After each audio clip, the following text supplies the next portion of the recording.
Querido Deus, nós queremos agradecer a Ti mais uma vez, nesta manhã, por estarmos juntos. Muito obrigado, Senhor, por cuidar das nossas vidas, nos dar uma noite sustentados pelo Senhor.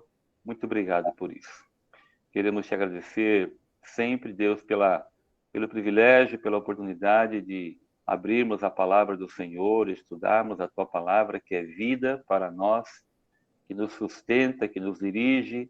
Por favor, Deus, nesta manhã, que o Senhor, pela Tua infinita graça, assim, faça mais uma vez cada um de nós. Nós precisamos, Deus, ser renovados pela Tua palavra a cada dia, confrontados por ela, edificados por ela, e pedimos que o Teu Espírito faça isso em cada um de nós nesta manhã. Por favor, Deus, visita cada um, visita aqueles que ainda estão por entrar. Pedimos a Tua bênção para este grupo, em o nome santo e precioso de Jesus. Amém. Amém. Bom,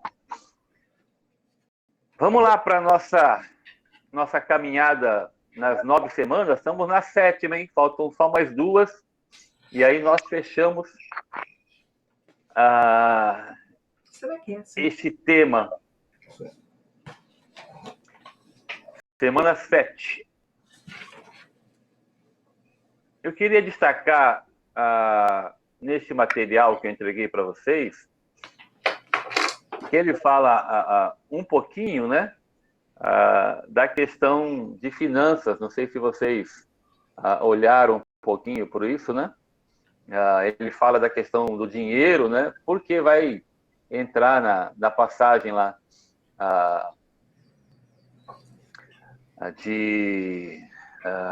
oh, Jesus, como é que é o nome dele? Zaqueu. Uhum. E aí ele vai perguntar um pouquinho, né, sobre essa realidade. Agora, antes de entrar até um pouco nisso, né, eu queria colocar as questões que foram perguntadas para nós, né? O Senhor deu 3 parábolas para mostrar o amor de Deus pelos pecadores. Ele os procura e dá as boas-vindas a Ele. Nas questões de discussão eu estou. Aí fala, como nós podemos mostrar amor por aqueles que desejam abandonar um estilo de vida pecaminoso e se tornar seguidor de Jesus? Como é que a gente pode fazer uma aplicação para nós a partir dessas 3 parábolas que Jesus deixou? Como é que vocês olharam? Deu tempo de vocês verem ou não? A parábola dos trabalhadores.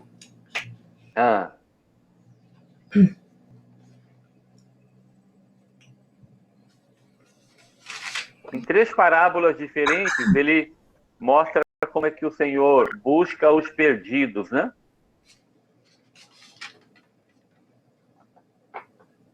Como é que a gente pode aplicar isso? O que vocês acham? Queria só colocar um pouco para nós isso, para a gente conversar a respeito.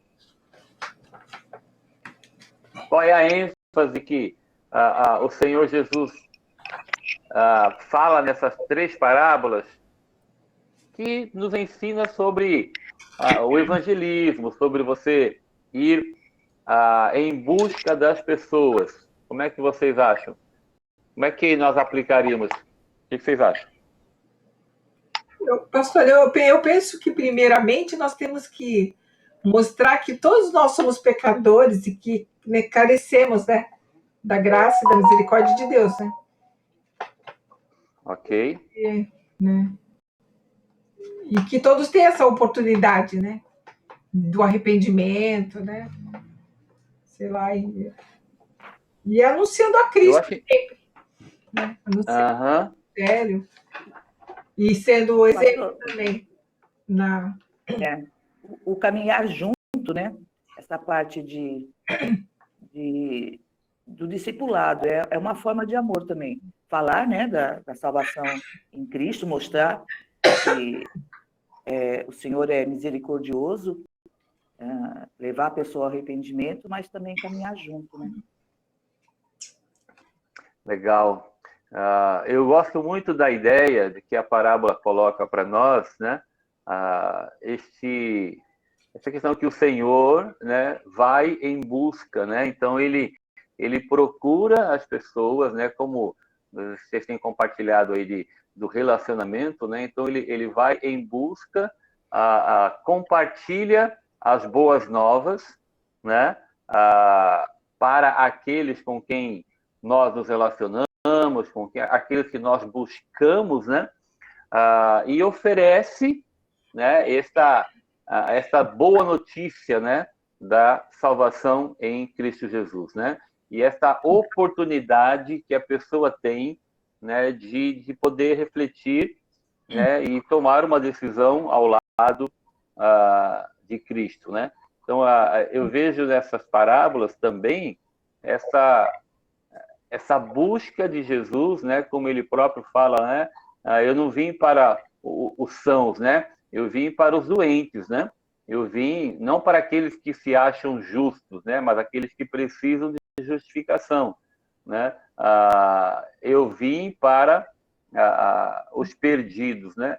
Então, eu creio que na realidade que nós estamos vivendo bastante hoje, especificamente, essa ida atrás, essa busca intencional, né, de sair mesmo com aquele propósito de ir buscar, de falar de Jesus, né, de levantar de manhã e sair preparado, né, para que você possa encontrar alguém e compartilhar dessas boas notícias, né?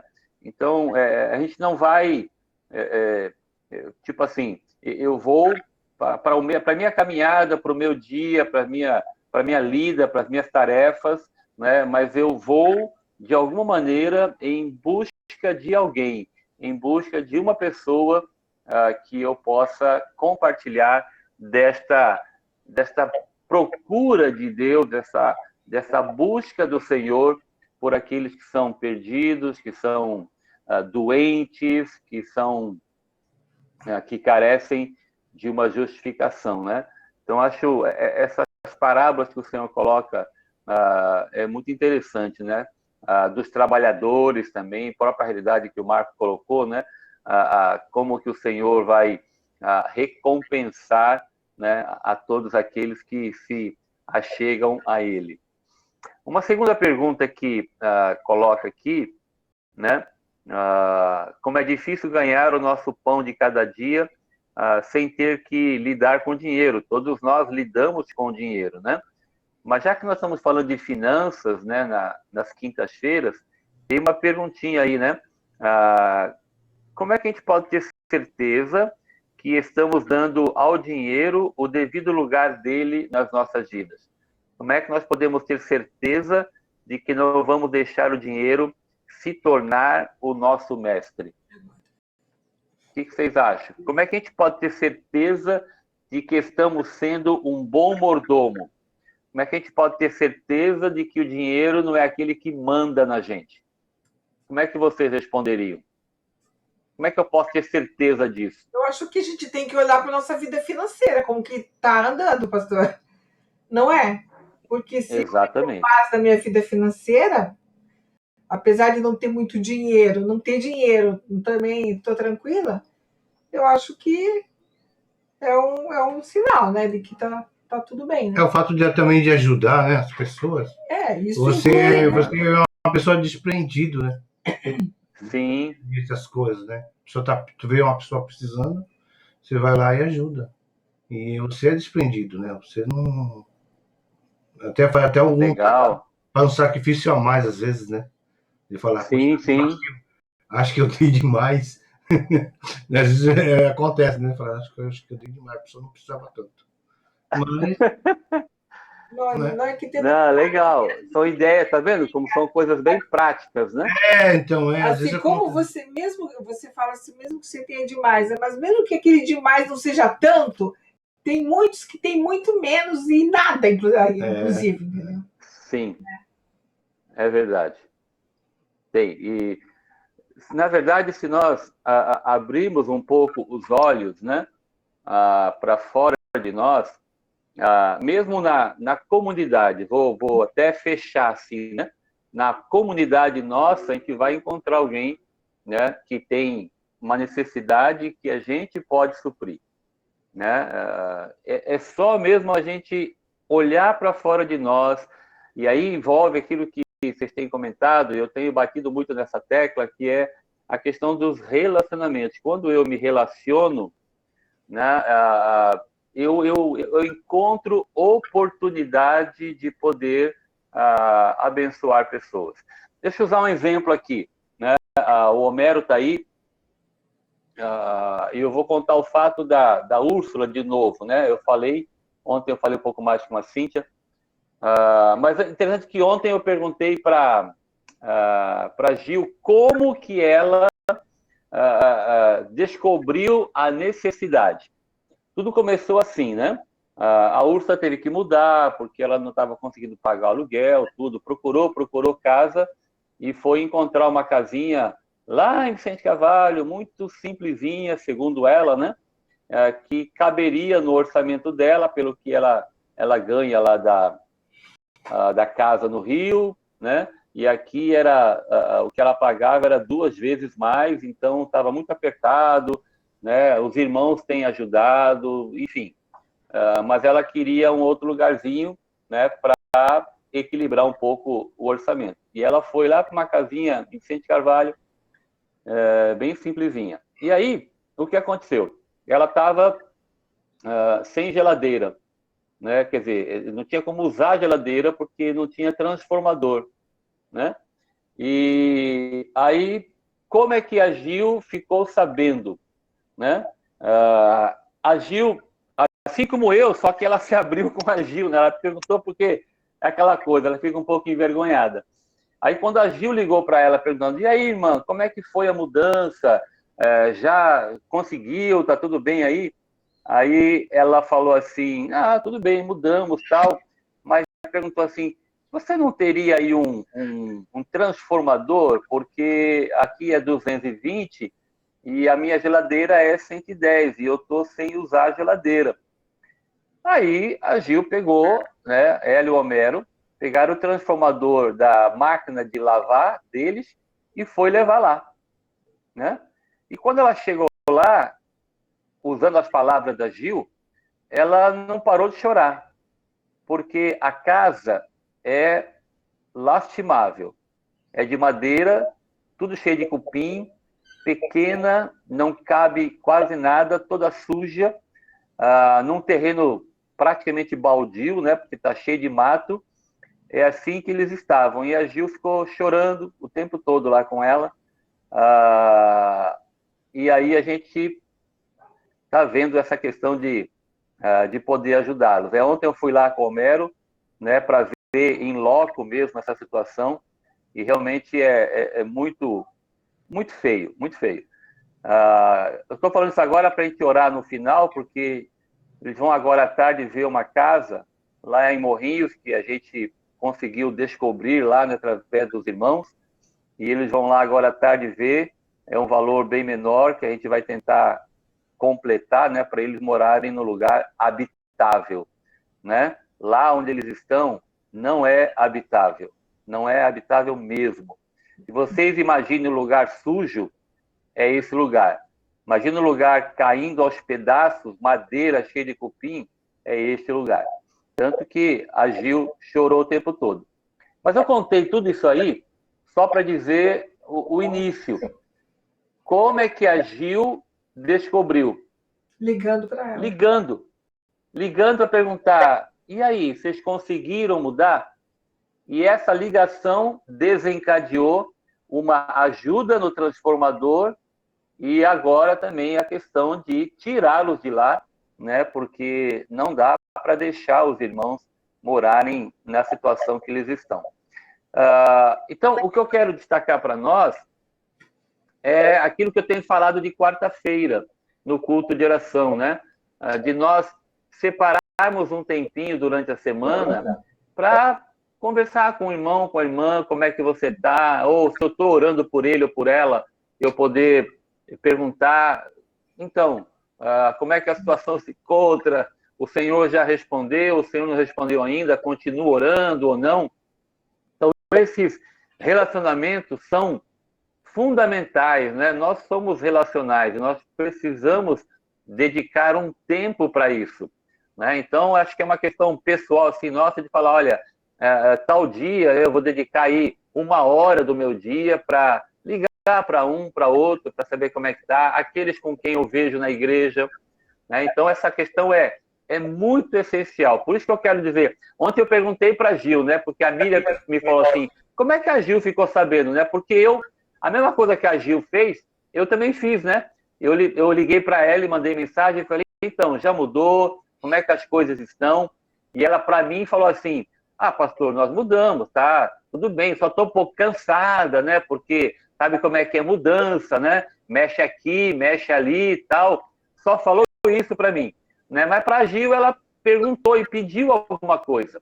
Então, acho legal isso aí, né? De nós aprendermos a perguntar como é que as coisas estão, porque certamente eu posso ser bênção na vida de alguém. Pastor, diga, Rosa.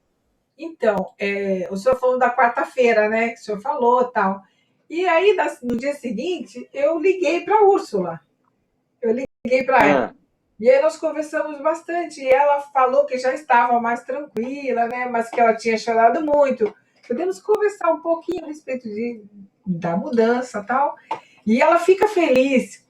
Ela fica feliz, né, de saber que a igreja está orando, de que tem alguém que está ligando. Dá para ver que a pessoa recebe bem, né? E aí, então, já aproveitei, já liguei para a Adilina, já falei com a Adilina, que também sei de algumas coisas que ela estava passando. Já liguei para a Adriana, já falei com a Adriana. Ela veio aqui. Olha. Ela veio aqui, pegou uns materiais que eu tinha, conversamos um pouco. Já mandei mensagem para a Marta, irmã Marta. Eu conversei com a Márcia e falei, é legal a gente poder fazer isso, porque a pessoa se sente amada. Bem, amada, né? E é bom que tomara que seja uma constante, né? Não seja uma vez ou outra, entendeu? Mas amém.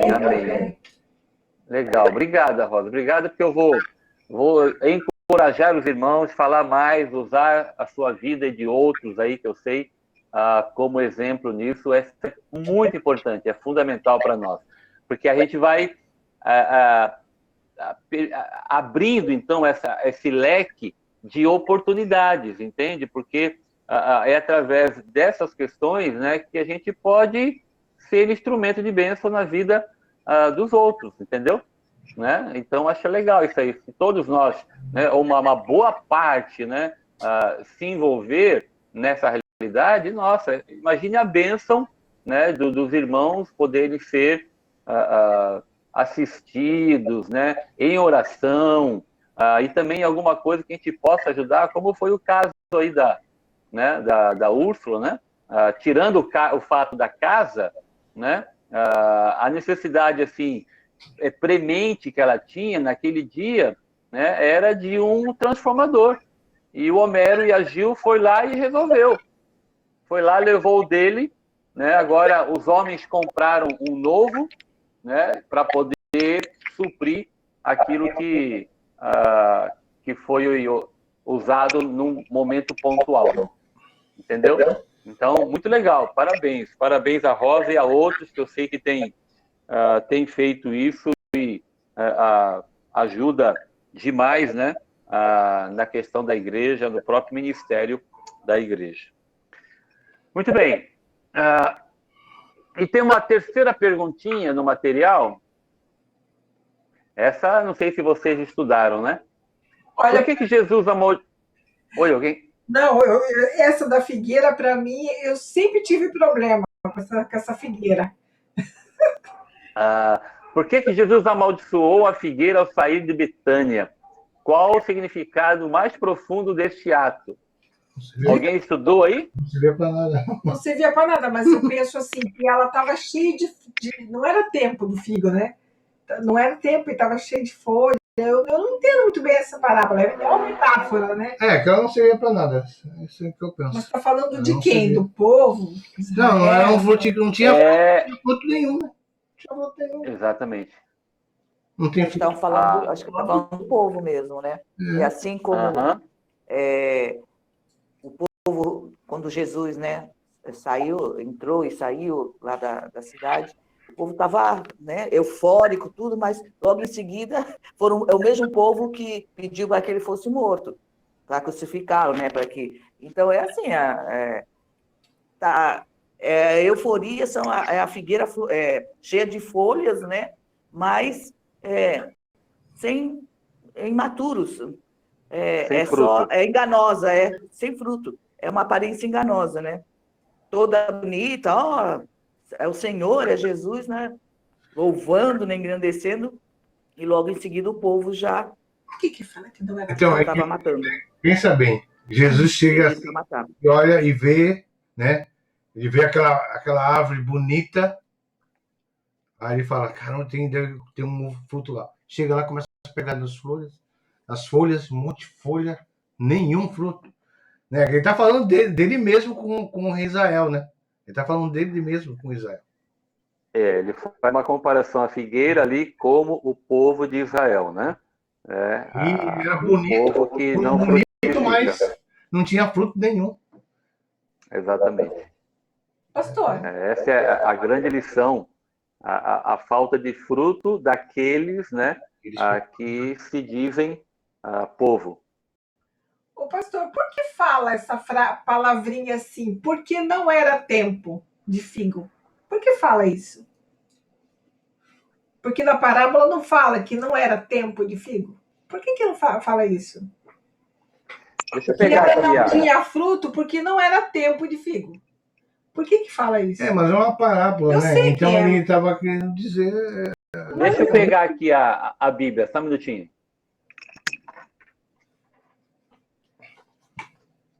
Depois eu entendi, mas eu pensava quando eu não entendi.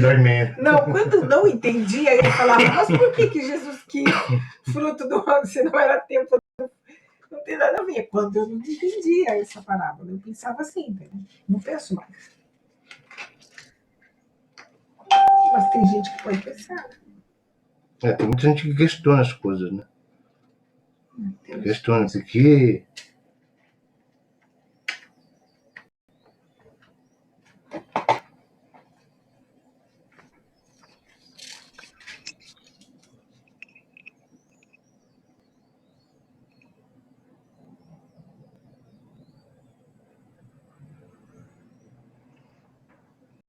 Abram lá.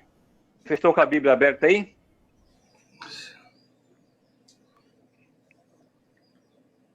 Ainda não era tempo de dar frutos, essa tradução fala. Qual é a tradução sua? A minha NVT. Fala assim, viu uma certa distância, havia uma figueira cheia de folhas e foi ver se encontraria figos. No entanto, só havia folhas, pois ainda não era tempo de dar frutos. Uhum. A minha versão é a mesma. Vindo de longe uma figueira com folhas, foi ver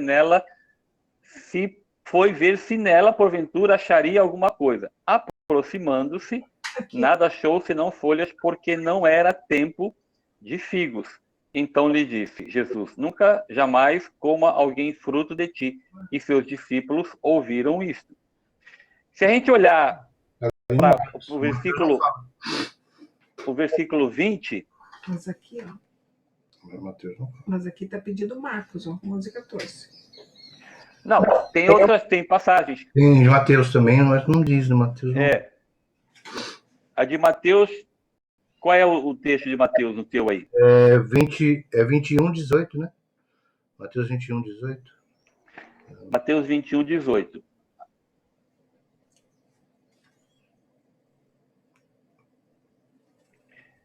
A questão é a seguinte, quando fala porque não era tempo de figos, né?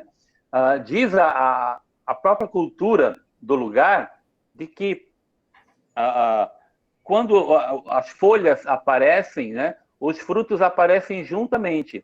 Então, quando tem as folhas, né, os frutos deveriam estar também junto com elas, né?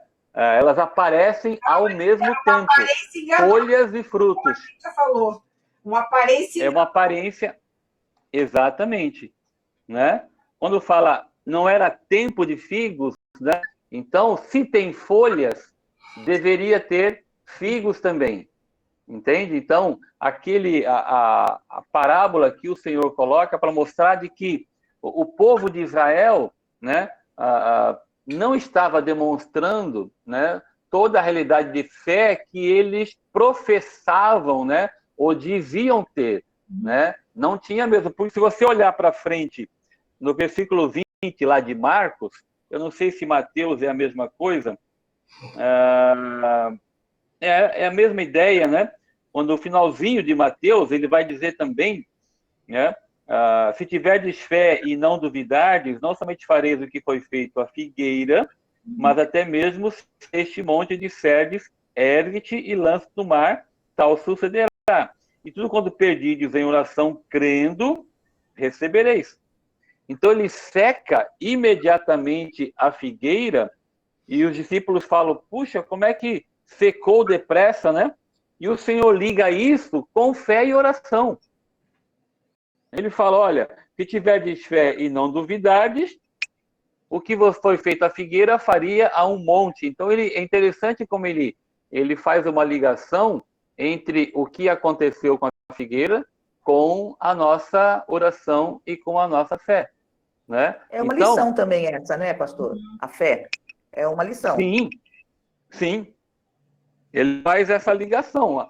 Uma lição de que a realidade das folhas, se nós colocarmos com a própria... comparando com a natureza, né, da figueira, folhas nela implicaria em frutos. Muito bem. Fé em nós implica necessariamente em frutos. Não tem fé que não frutifique. E não tem figueira cheia de folha que não dê fruto. Né? Então, a nossa fé, ela só é uma fé verdadeira se ela frutificar. Por isso que o Senhor faz essa ligação com a oração e a fé na questão da figueira. Né? Então, o povo de Israel, que era um povo tido como, né, um povo religioso, né, um povo que cria na lei, né, toda essa realidade não estava significando nada. Por quê? Porque não havia da parte deles frutos, eles não tinham fé verdadeira. Tá? Se tivessem fé verdadeira, né, e tivessem um conhecimento verdadeiro, uma obediência verdadeira à lei, eles reconheceriam o Messias na pessoa de Jesus Cristo. Então, era uma fé aparente, não era uma obediência verdadeira, completa. Por isso que ele faz a comparação com a figueira. Né? E é interessante também, se você olhar para a própria realidade, ele fala assim, ela nunca mais dará fruto, né? Secou, né? A gente olha para a própria realidade do povo de Israel, e o povo de Israel secou também, porque o povo de Israel negou ao Messias. O povo de Israel crucificou aqueles que eles estavam esperando. Então, você percebe que essas ligações que o Senhor faz com a realidade de uma parábola da figueira foram muito sérias para o povo de Israel. Legal? Legal. Posso seguir? Vamos para as perguntinhas? Bem facinhas, né? Primeira pergunta. No idioma judaico, amor e ódio não estão relacionados com emoção ou afeto, necessariamente, né? Enfaticamente. São expressões da vontade. É interessante nós pensarmos assim, né? Interessante entender assim, né? Não é só pensar. Entender que na língua, né? No hebraico, amor e ódio tem a ver com a expressão da vontade. Para nós é sentimento, né?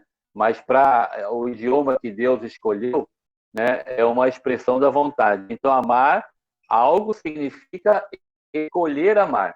Amar alguém significa decidir amar alguém. Não é apenas uma questão do sentimento, mas é uma questão essencialmente da vontade, de uma decisão. Tá? É importante lembrar isso, nós que, uma boa parte aqui que é casado, né, de que nós decidimos amar o nosso cônjuge. Né? Não é uma questão só de sentimento. Se eu tiver, se as coisas estiverem razoavelmente boas, aí eu amo. Se não tiver, eu não amo. Né? Para Deus não é assim. Né? Para Deus é uma escolha, é uma decisão. Muito bem. E o que significa odiar alguma coisa? Qual seria a resposta aí? Duas. Fiquei em dúvida aqui nas duas. Na primeira e na última.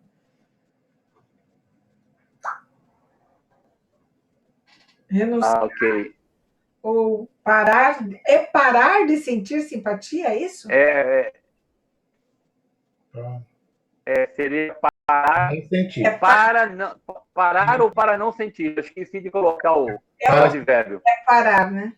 É para não sentir simpatia. Para de sentir simpatia por isso. Mas é a primeira mesmo. É para renunciar ou renunciar a isso. Né? Você escolhe renunciar. Então, eu estou acertando. Acertei. Então, eu coloquei na primeira. A segunda, como é que Zaqueu demonstrou arrependimento? A terceira. A terceira. Ele deu metade dos seus bens aos pobres e pagou 4 vezes o valor que enganava as pessoas. Terceira, Lucas 17. Jesus menciona 2 pessoas do Antigo Testamento que tinham uma mensagem de julgamento para a sua geração. Assim como com Cristo, essas pessoas também rejeitaram a mensagem e o mensageiro. Quem foram as 2 pessoas? Noé e Ló. O quarto. Noé e Ló.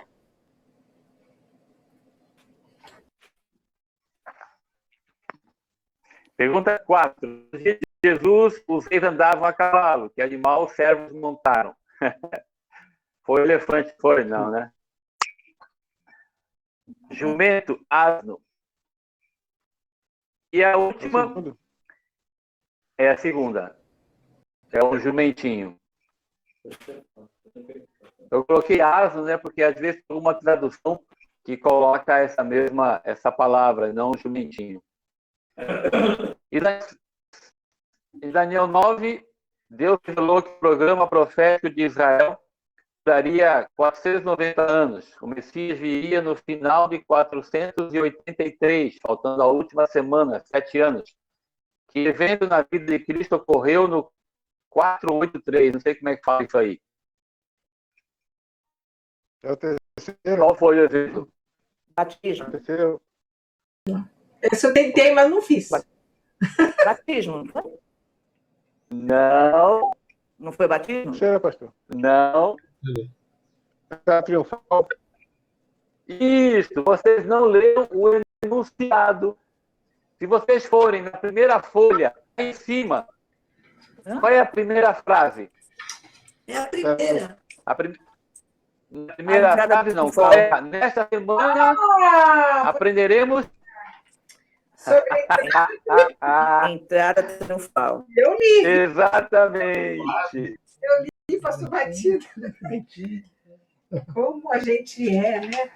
Deixa eu explicar um pouquinho isso rapidinho, né? 1 minuto. Esta conta de 490, 483 anos, né? Desde a questão do retorno do exílio, desde a realidade da reconstrução dos muros, da reconstrução do templo em Jerusalém, todas essas questões elas têm datas, né? Quando foi construído, quando foi os muros também, e essas datas, juntamente com a data quando Jesus entrou triunfalmente em Jerusalém, dá exatamente essas questões dos 483 anos. E faltando, então, para 490, né, 7 anos, que é os 7 anos de Daniel, capítulo 9, que são os 7 anos da grande tribulação que vai acontecer na Terra, né? Então, essas questões de olhar para os acontecimentos, né? Para aquilo que a palavra de Deus diz, colocando, né, os dias, anos e meses, quando a Bíblia fala que o Senhor Jesus entrou em Jerusalém com aquela festa toda, com os ramos de figueira, né, as folhas, tudo aquilo que o povo fez, né? Hosana, Hosana ao filho de Davi. A Bíblia fala quando isso aconteceu. A Bíblia dá uma data, né? Então, ligando a data com as datas do Antigo Testamento, né? Explicando quando isso iria acontecer, as profecias referentes a quando isso aconteceria, né? Ajuda-nos a fazer essas contas e aí interpretar a profecia de maneira muito apurada e exata à luz da Bíblia. Mas só para explicar um pouquinho esses números que tem aí, né? 490 e 483. Então, quando aconteceu isso, estava esses 483 anos. Tá? E aí vou ligar para o capítulo 9, que vai falar dessa realidade, fala do abominável da desolação, que fazer uma aliança com muitos por uma semana. Então, essa semana que está faltando, esses 7 dias, né, semana de anos, né, a Bíblia usa uma palavrinha, Shavuot, né, e essa palavra em hebraico significa semana de anos. Essa que está faltando é a semana da grande tribulação que ainda vai acontecer. Tá bom? Só para explicar um pouquinho por que é a entrada triunfal e não é, por exemplo, o batismo ou o próprio nascimento do Salvador. Deu para entender um pouquinho? Tá? Sim ou não? O silêncio.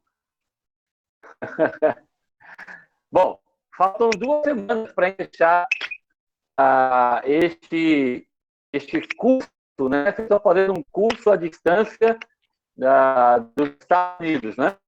Então, eu vou entregar aí um certificado para todos vocês estão participando aí, tá bom? Eu hoje à noite para vocês na igreja a semana 8, e aí na outra semana 9 nós fechamos este pequeno curso aí sobre a vida de Cristo a partir do seminário de Dallas. Tá bom? Vamos seguir um pouquinho o material de hoje. Hoje vocês não vão gostar muito de mim, porque eu vou dar umas tarefas para vocês. E eu sei que vocês amam demais as tarefas. Eu vou compartilhar algumas coisas. Primeiro, vou fazer uma perguntinha para vocês. Nós estamos, hoje eu quero ver se tem pauta aí. Nós entrarmos explicando um pouquinho sobre a popularidade do Senhor. Já vamos entrar, né, na parte mais final, que é a parte da oposição, né? A oposição que o Senhor sofreu, e eu quero compartilhar algumas perguntinhas com vocês, aquilo que vocês já conhecem, queiram, enfim, eu acho que todos aqui leram os evangelhos, né? Mas eu quero fazer algumas perguntinhas para nós. Um dos fatos que chama a atenção para a gente, neste momento da popularidade do Senhor Jesus Cristo, na vida dele, né, é que ele alcançou um grande número de seguidores. Nós já falamos sobre isso, muitas pessoas se aglomeravam, né, na época podia, né, não tinha problema, se aglomeravam para escutar as palavras dele, né, tudo aquilo que ele ensinava, né? Havia aqueles, né, que estavam ali, né, mas com outras intenções, né, com intenções de prejudicá-lo e até de entregá-lo à morte, né? Mas por que havia tantas pessoas? Por que as pessoas se aglomeravam?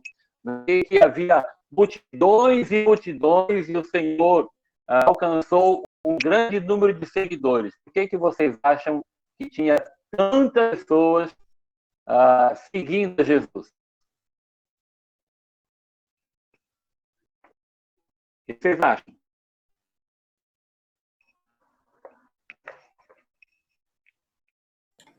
Oi, vocês estão aí? Por interesse, né? Por causa dos milagres? Isso, por causa dos milagres. Né? Por causa dos milagres. Então, os milagres do Senhor impressionavam as pessoas, não há dúvida, né? Aqueles que presenciavam, né, tudo aquilo que estava acontecendo, e essas notícias, elas corriam, tipo assim, que incêndio, né? Espalhavam que nem incêndio, nem fogo na floresta. Aí atraía cada vez mais pessoas que procuravam estar com Jesus. Então, onde ele andava, né, haviam muitas pessoas sofrendo de toda sorte de enfermidade, de toda sorte de problemas, né? Até tem o caso de pessoas endemoniadas, pessoas que sofriam muito, né? Naquele tempo e hoje também, né? Mas eu pergunto para vocês, né? O que vocês acham? Qual é, né, essencialmente, né, o propósito dos milagres? Por que eles eram tão importantes? Por que o Senhor operou tantos e tão variados milagres? Qual era o propósito dos milagres? Para manifestar a glória de Deus? Glorificar a Deus? Ok, é um deles. Que mais? O que vocês acham? Demonstração do amor de Deus. Demonstração do amor de Deus. Muito bom. Também. Que mais? Nós temos que falar pelo menos um aí que é importante para nós entendermos. Entendemos até os evangelhos.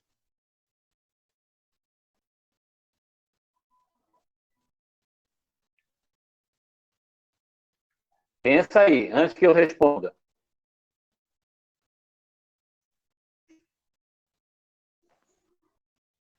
Para demonstrar também que Jesus Cristo veio para servir, né?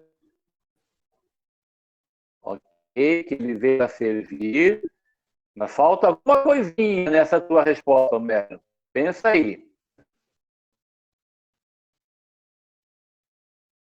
É para mostrar que ele veio servir e ensinar que Tudo é cumprimento de servir também, né? feita. A Rosa está falando que é um cumprimento de promessa. Está faltando alguma coisa. Falta um ingrediente nesse bolo. Está falando para usar essa. o teu contexto, Homero, falta um ingrediente nesse bolo seu aí.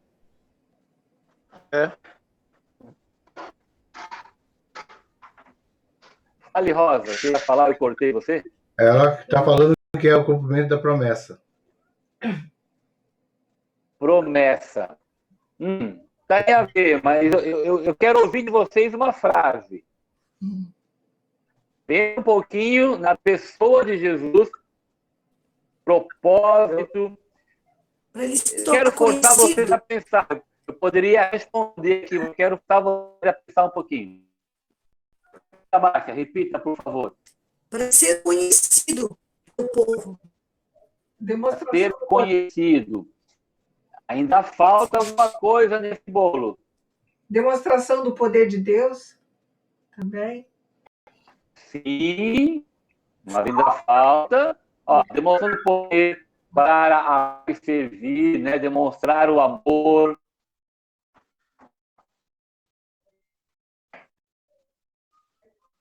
E aí?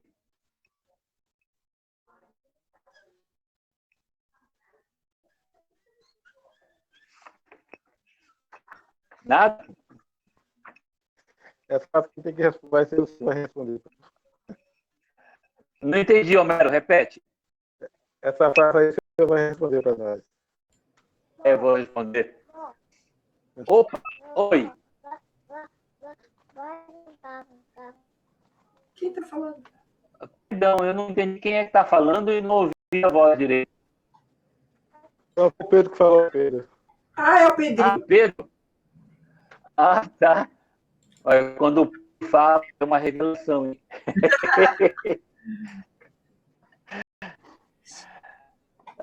Deixa eu falar então para vocês. Primeiro eu quero ler, vamos ler. Lá em Atos 2:22.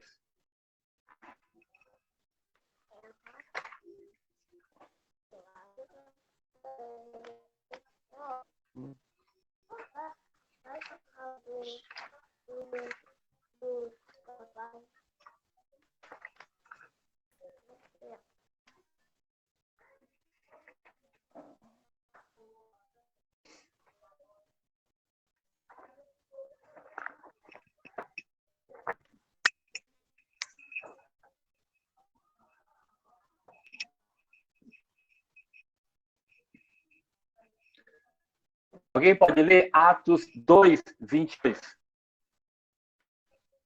Povo de Israel, escute.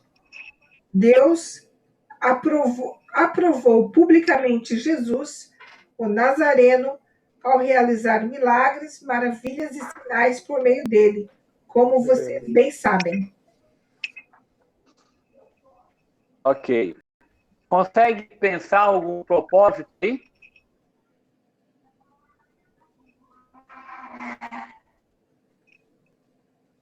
Além do que vocês falaram, conseguem pensar mais um pouquinho?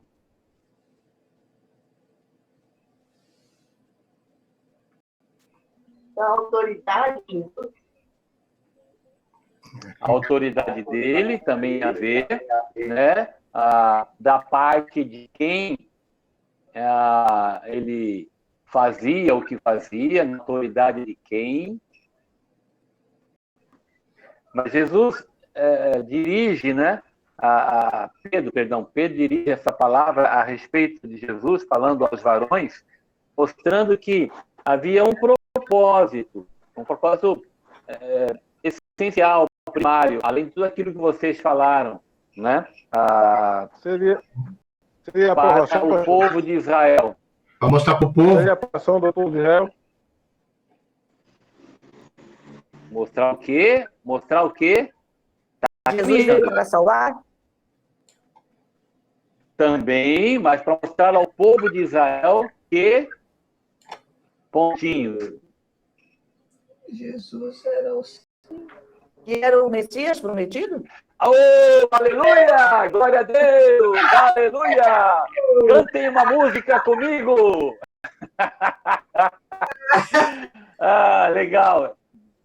Essa era a frase, né? Para mostrar que ele era o Messias prometido do Antigo Testamento. Ok? Então, entre tudo, para amar, para servir, né? Para demonstrar salvação, para oferecer salvação, né? Mas, essencialmente, quando a gente olha para o texto, né? Ele vai falar assim, na minha versão, fala assim, varão de israelitas, atender a essas palavras. Jesus, o Nazareno, varão aprovado por Deus diante de vós, com milagres, prodígios, sinais, os quais o próprio Deus realizou por intermédio dele entre vós, como vós mesmos o sabeis.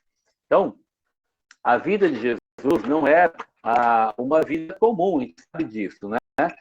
Jesus não era uma pessoa comum, né?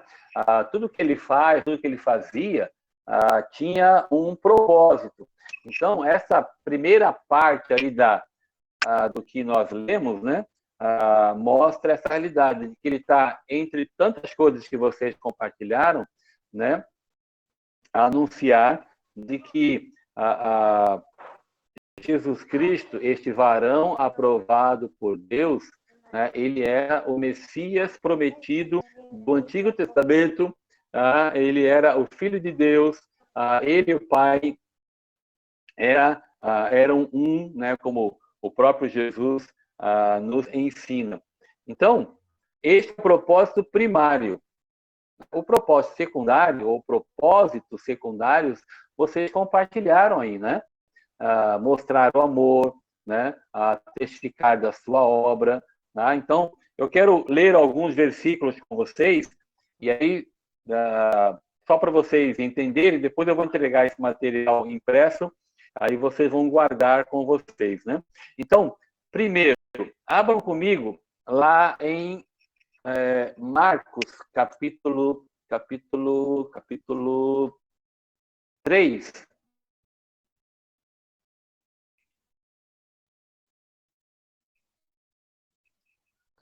Versículo 11.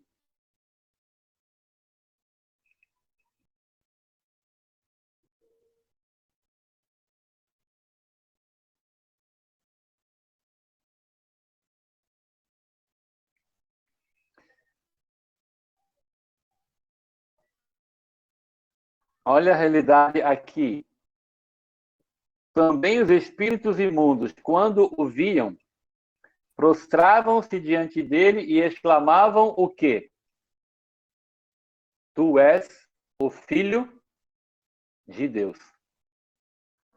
Os espíritos imundos. Né?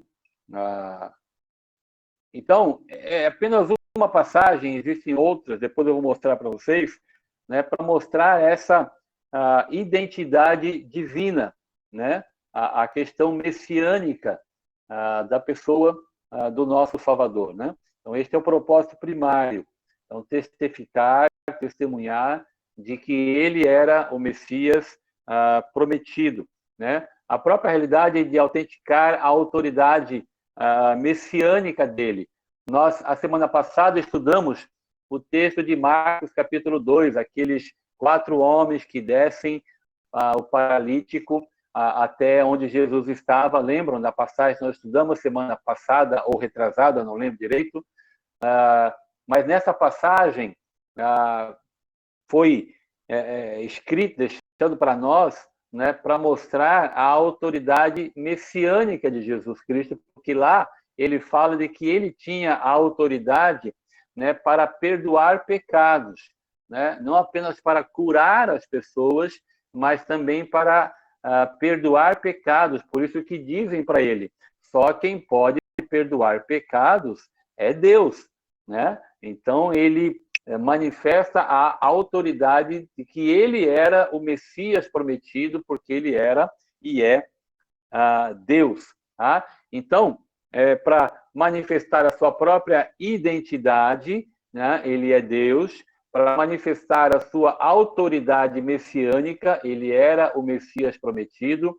Mas ainda aquilo que vocês falaram também, né? Propriamente produzir fé nas pessoas, né? Se você for lá para João, capítulo 2, o Evangelho de João, lá no capítulo 2, versículo 11, vai falar do primeiro milagre de Jesus, o milagre em Caná da Galileia. E o versículo 11 diz assim, com este, deu Jesus princípio aos sinais, a seus sinais em Caná da Galileia. Manifestou a sua glória e os seus discípulos creram nele. Então, a razão dos milagres é também para produzir fé, como diz aqui o texto.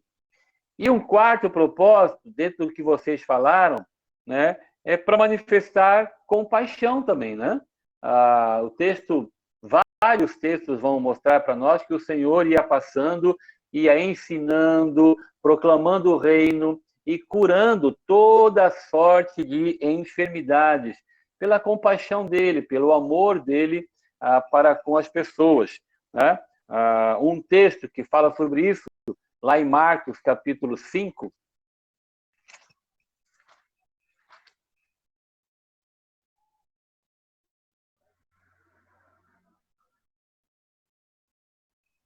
e acho que é 6, espera aí, 6, não é 5, é 6. 6:34. Marcos 6:34. Usa essa palavra de compaixão. Ao desembarcar, viu Jesus uma grande multidão e compadeceu-se deles, porque eram como ovelhas que não têm pastor, e passou a ensinar-lhes muitas coisas. Então, essa compaixão é uma realidade, um dos propósitos, né, dos milagres do Senhor. Muito bem, eu estava assim, bem propenso a dar uma tarefinha para vocês, mas eu acho que eu vou mudar a tarefa, né? Até porque eu não sei se vai dar tempo. Eu queria que vocês relatassem, né, escrevessem todos os 33 milagres, ou até 35, né, porque tem a cura da orelha de Malco e tal, e a pesca maravilhosa, a segunda pesca, mas essencialmente são 33 milagres, né, que os evangelhos contam.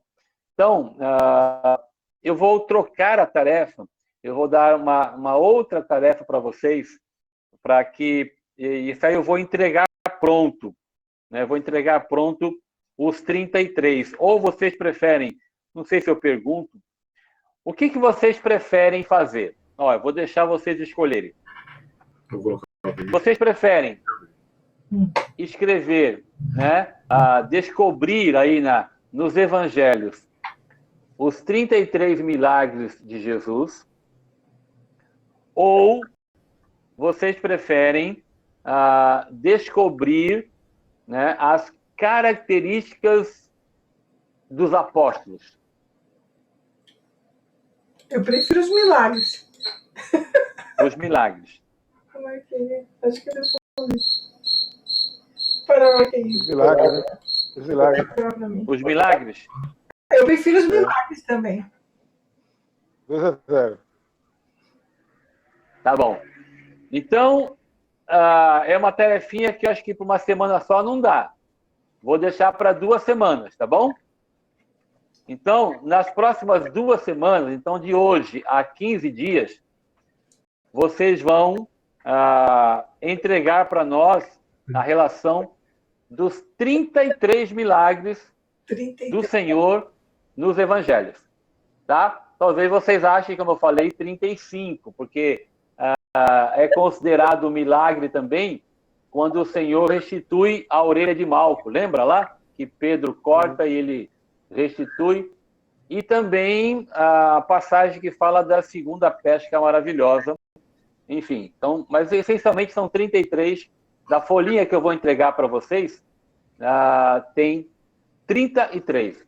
E vocês vão descobrir e vão relatar, né, aonde eles se encontram nos evangelhos, tá bom? Então, de hoje a 15 dias. Tá bom? Não precisa ser na ordem, não, professor? Não tem ordem, não. Não tem ordem. Vocês vão lendo e vão escrevendo, tá? Nesse papel que eu vou entregar hoje à noite para vocês, apenas é assim, você vai ler, tá lendo Mateus, por exemplo. Então, ali conta milagre. Você vai ter que colocar do lado, na folha tem Mateus, Marcos, Lucas e João. Porque aquele milagre, ele pode se repetir em outro evangelho. E você vai dizer também aonde ele está em outro evangelho. Tá bom? Tá? Mas a folhinha que eu vou entregar tá bem explicadinho para vocês. Tá joia? Muito bem. Seguindo aí nossa caminhada, daquilo que aprendemos então um pouquinho hoje sobre essa questão da importância dos milagres, do propósito dos milagres, como eu vou entregar para vocês o material para vocês guardarem, né, a respeito dos milagres, e vocês vão então descobri-los nos evangelhos. Essencialmente, havia duas duas categorias, né, dos milagres do Senhor. Vocês lembram? Como é que a gente poderia dividir os milagres de Jesus em duas categorias? Vocês conseguem lembrar? Conseguem dizer para mim? O que vocês acham? Os milagres do Senhor eram em duas categorias.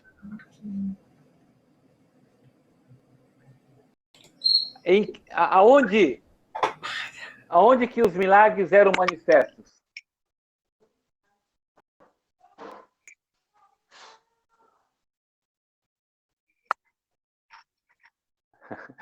Eu acho que a pergunta é para vocês entenderem, porque ela é tão simples a resposta, né?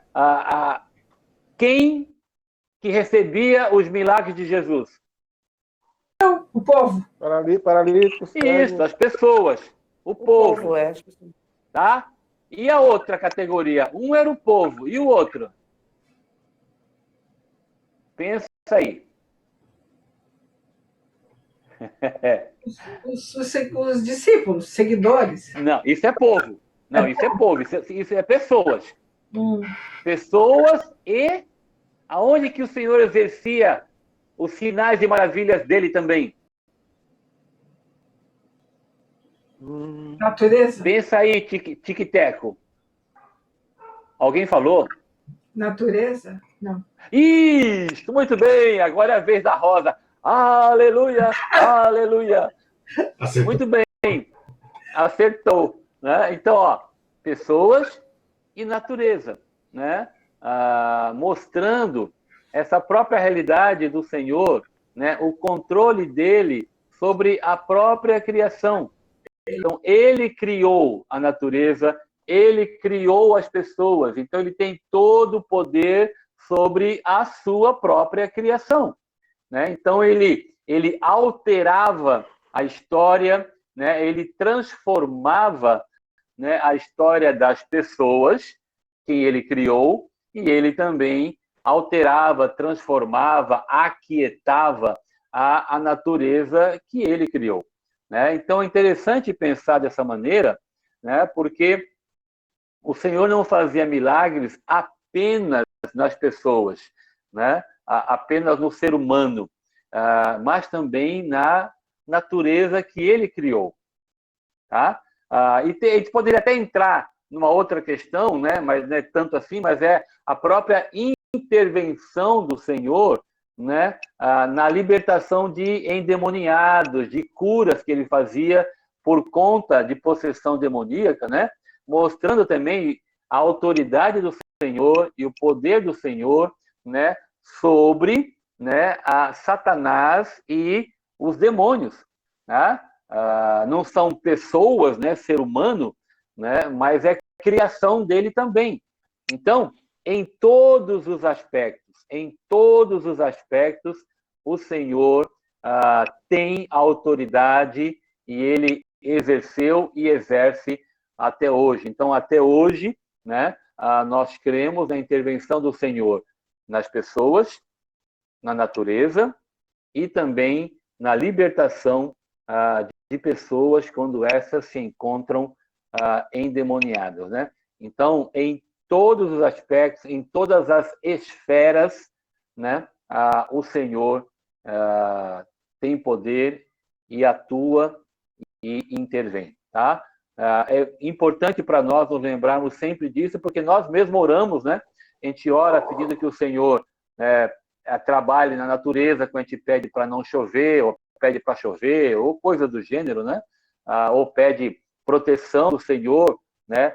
Quando nós estamos, né, na natureza, estamos no nosso dia a dia, nós pedimos que o Senhor cuide da gente, assim como ele faz também a intervenção dele em nós, no nosso corpo. Nós cremos, né, nessa questão dos sinais, maravilhas, prodígios que vale, né, que acontece hoje para nós, né? Nós cremos assim ou alguém pensa diferente, né? Nós cremos assim, estes prodígios, maravilhas, milagres do Senhor são válidos para hoje? Concordam comigo, sim ou não? Sim. Sim. Sim?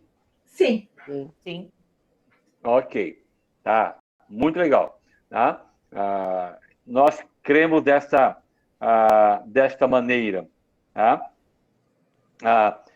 Essa realidade de viver, né? Viver essa experiência de prodígios, de maravilhas, de milagres do Senhor, em nenhum momento é prejudicial à própria centralidade da palavra, à própria centralidade da pregação. Isto, de maneira nenhuma, né, prejudica ou diminui, né, o poder da palavra pregada, da centralidade das Escrituras na nossa vida, na vida da igreja.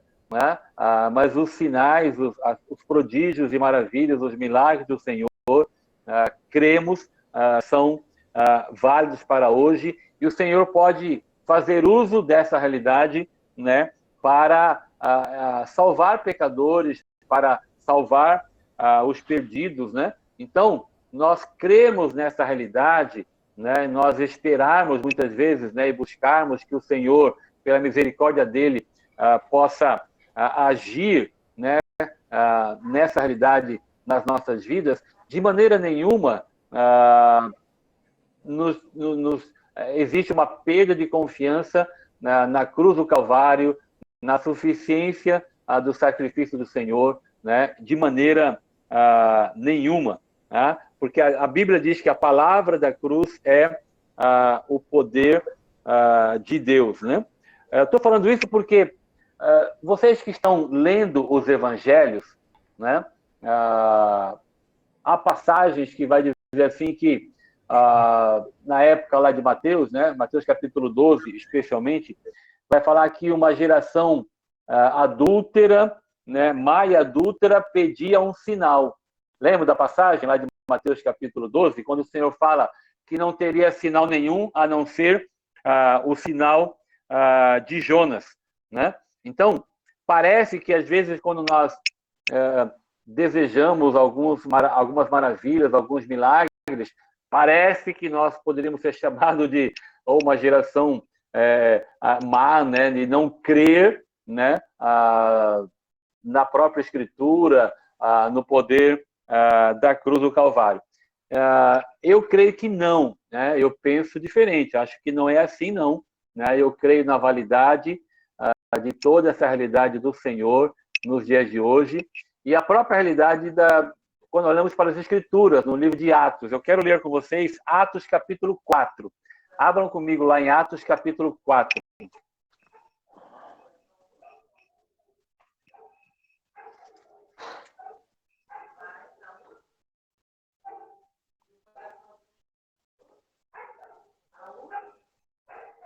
Leia, alguém pode ler o 29 e o 30?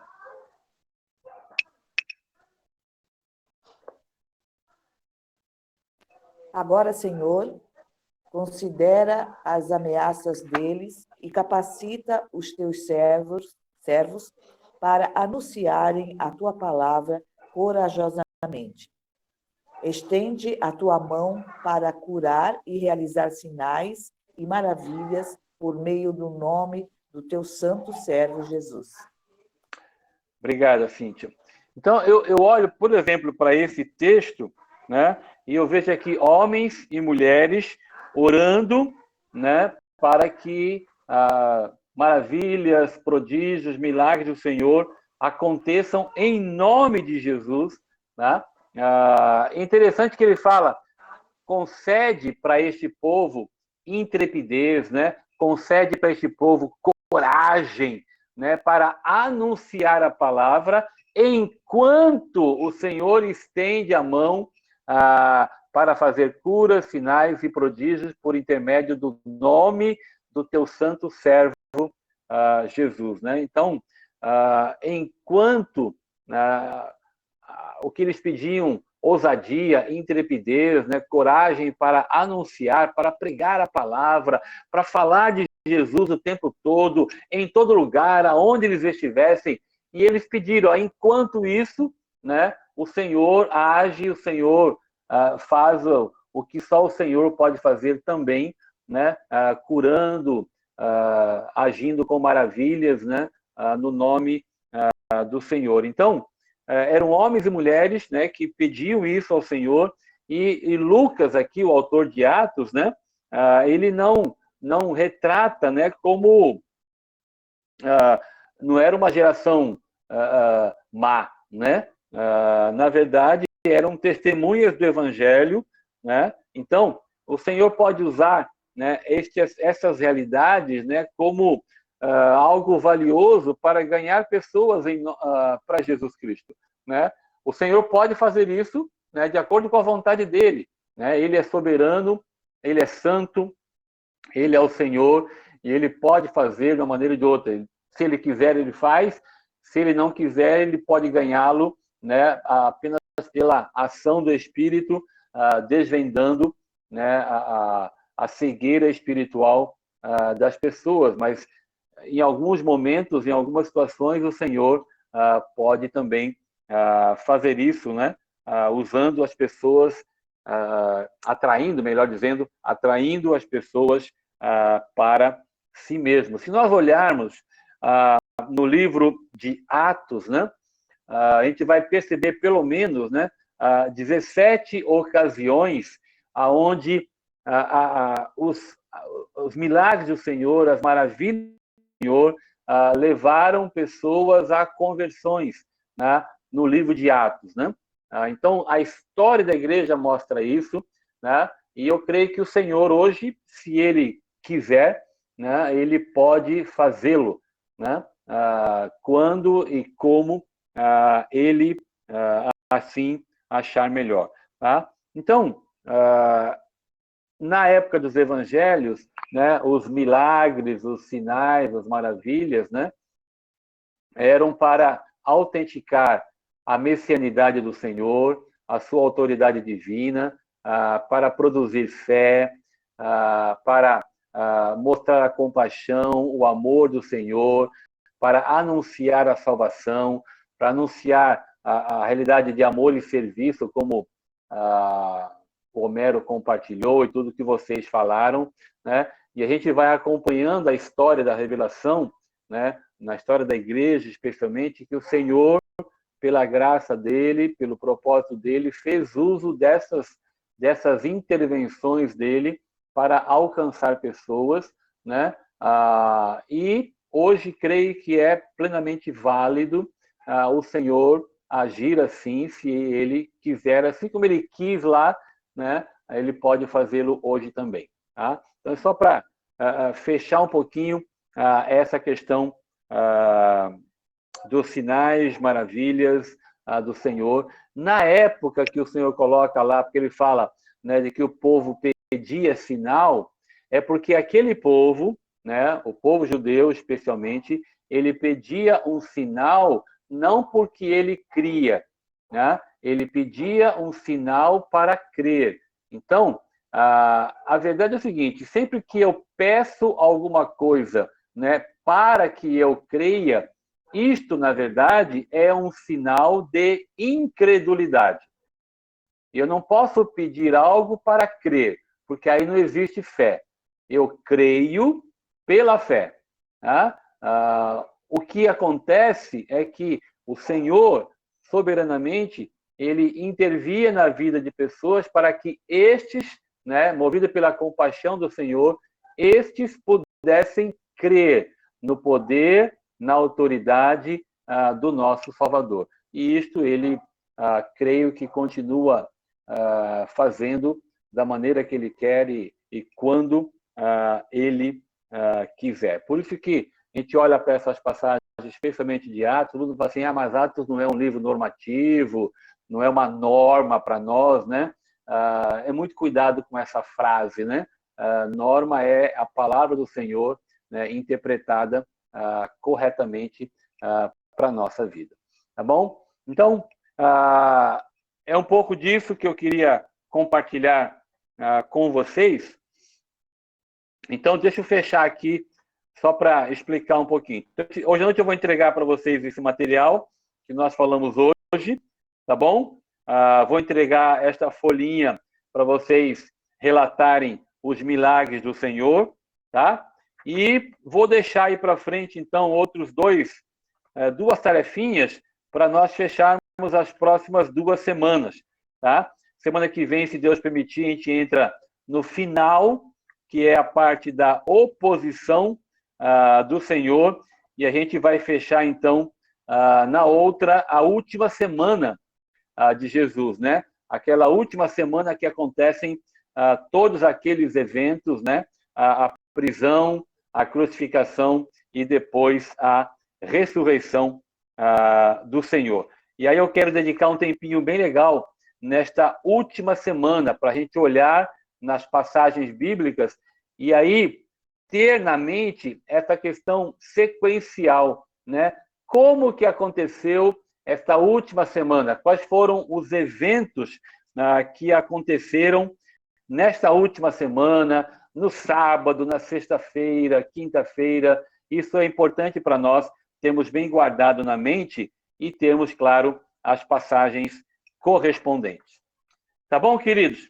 Como eu falei no início, eu preciso hoje terminar 11h30, porque a Débora tem um compromisso meio-dia lá no Pernambuco e eu vou correr daqui a pouquinho para lá para chegar no horário. Ainda tem uma questão de cuidado lá que eu preciso levá-la. Tá bom?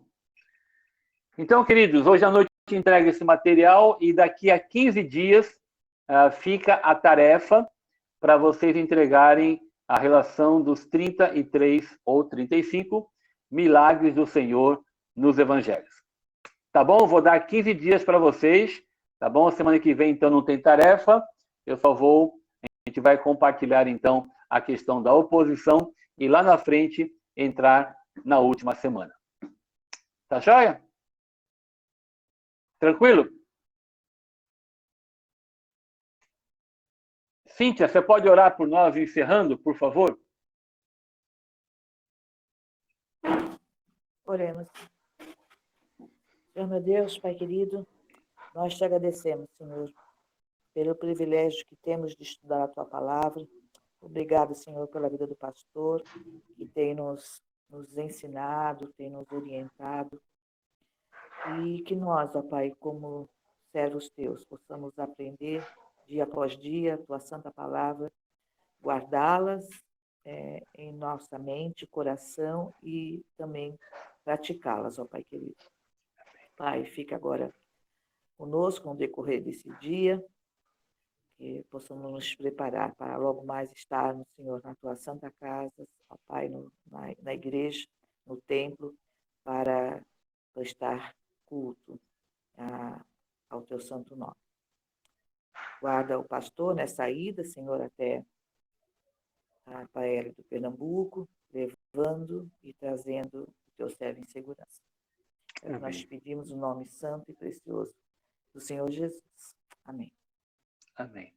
Obrigado, queridos. Beijo no coração de todos. Até a noite, se Deus assim nos permitir.